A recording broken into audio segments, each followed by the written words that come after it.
the Kansas City Chiefs. They just won their third Super Bowl in 5 years. They are the team that clearly has the target on their back. Who do you think is their biggest challenger? And who do you think, or I should say, how do you topple this team? Like, is it even possible to take this team down, Brady? Yeah, of course. I mean, but I think as we kind of found out, you have to have a quarterback who can make plays in the final moments to win you a game, very similar to what Patrick Mahomes can do. I mean, that's what it really boils down to in the end. And so I think if you're looking at the AFC, there's, probably 5 guys that stand out because that conference is loaded with quarterbacks. The first is Joe Burrow, who's had success versus Patrick Mahomes. So that's the first that kind of comes to mind. You look at Josh Allen, even though he's lost out to Patrick Mahomes, it's been some great battles between the two. I think Lamar Jackson's up there. A healthy Aaron Rodgers with the Jets. Once we see him get back into it, we'll see what they're capable of. And the last one, and probably the most interesting, is within their own division. That's Justin Herbert. Because I think with Jim Harbaugh coaching that team, it'll be a more balanced team, one that kind of owns the trenches. And it's not going to force Justin Herbert to have to be the hero every single series, just in the big moments when he needs to be. And he's clearly got that sort of ability to do so. So I think it's like really those 5 teams. I think when you look at the way they're constructed, the way they're coached, and then finally, obviously, who they have at quarterback, that to me looks to be the biggest challenges for them moving forward. I wish I could say San Francisco, and maybe this is like recency bias, but we've seen it now twice in Super Bowls. And it just feels like, and this isn't a knock against Brock Purdy or Jimmy Garoppolo, but, and because Purdy had what was, talked about as an MVP season this year, until we see him take those big strides and be able to get over the hump of beating Patrick Mahomes, I just don't know what we're going to look at them as a contender, at least as far as stopping Patrick Mahomes getting to another Super Bowl. Yeah, I like the teams that you mentioned. I'll actually throw one more in there, and they might be 2 years away from doing it. The Houston Texans, right, with the money they have, with the quarterback that they have in C.J. Stroud, and we saw him take a receiving core that going into the season, a lot of people would never thought that Nico Collins would be a true number one, or Tank Dell would come on and have the type of season that he had. And we saw DeMeco Ryans change the culture of that defense, right? They were awful against the run. They were one of the top teams stopping the run this year. Now, again, a lot of those guys signed 1-year deals, so they'll have to do some business. Jonathan Grenard is a free agent as well. But they have a ton of cap space to make some moves. And the great thing is, Brady, they have a rookie quarterback, so they have a quarterback on a rookie deal. So they don't have to play C.J. Stroud for at least 2 more seasons going into his 4th season. So that's a team I think maybe not next year, but the year after. But on the NFC side, how about a team that beat them in week 1 of the season?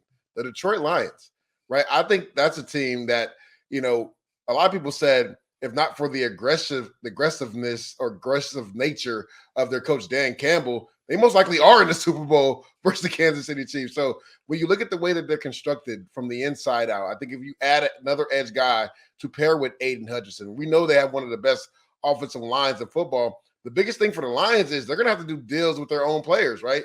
Penei Sewell can get a new deal this offseason. Amon-Ra St. Brown could get a new deal. Those are 2 guys that are foundational pieces. And we've seen Jared Goff. A lot of people thought he would be a bridge quarterback going to the Detroit Lions. He's proven that he is the future franchise quarterback for that team. You heard Dan Campbell said, "You're good enough for us," right?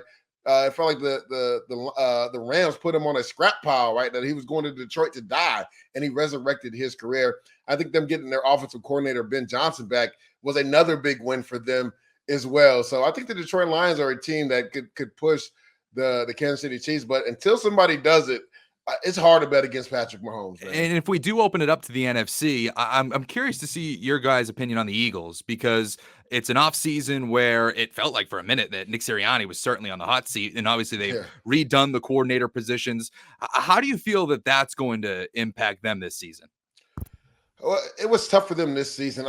And Brady, you can attest to this. Like when you lose not one coordinator, but 2 coordinators, right?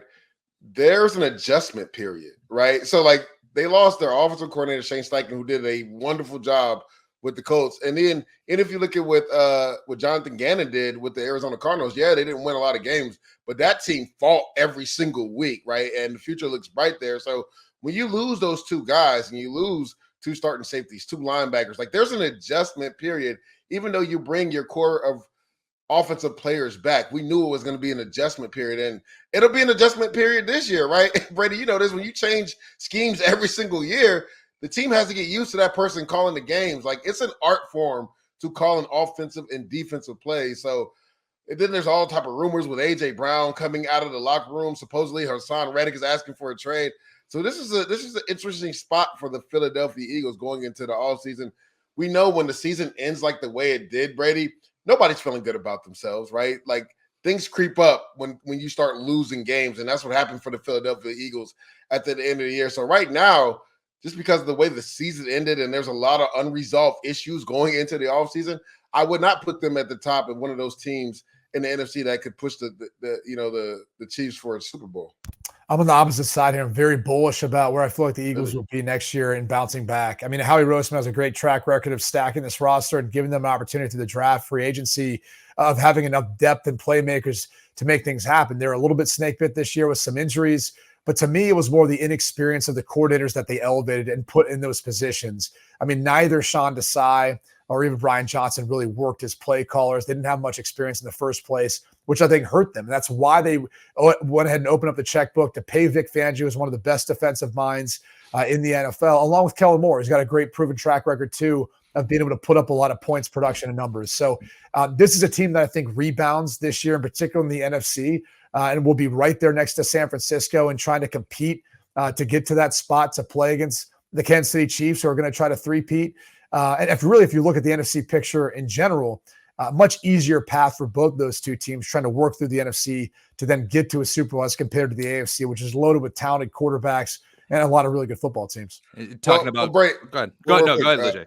I push back on that just because we saw what happened with Vic Fangio in Miami. Right now, again, I have a lot of respect. Was decimated with injury on the edge. Yeah, but when you start hearing the players come out and talk about some of the things he was asking them to do, and then also Jalen Ramsey feeling a way about not being able to travel with the number one guy, I liken it to the Bill Belichick conversation. Like, is he conducive to how NFL is played right now? Can he relate with some of those players? Now, I think Vic Fangio is a great defensive mind and has a track record, right? But when you're talking about different personalities and with these younger guys, is it conducive to how Vic Fangio coaches? Because, again, in Miami, yes, there were some injuries, but there was a lot of rumors, and I know players for sure that were not comfortable with him being the defensive coordinator and what he was asking them to do. Yeah, that's a great point. I'm not sure it matters, though, when it comes down to it, only because the reality is they weren't struggling necessarily defensively a lot this year. They had a lot of injuries that impacted that part of anything else. And I guess time will tell, if Philadelphia is able to implement a lot of the things that he's looking at doing. But it seemed like that was kind of a match made in heaven, because once he decided to move on from Miami, Philadelphia was very quick to sign him. And it also doesn't address the fact that Kellen Moore will be a large improvement from what they had in Brian Johnson as an offensive play caller. And sticking with coaching, obviously the head coaching cycle is done. Real quick, one-word answer. You just pick the guy. You tell me which new coach is going to have the most success. Lejay, go ahead. Ooh. It's hard not to say Jim Harbaugh. Put you on the spot. Jim Harbaugh. Yeah.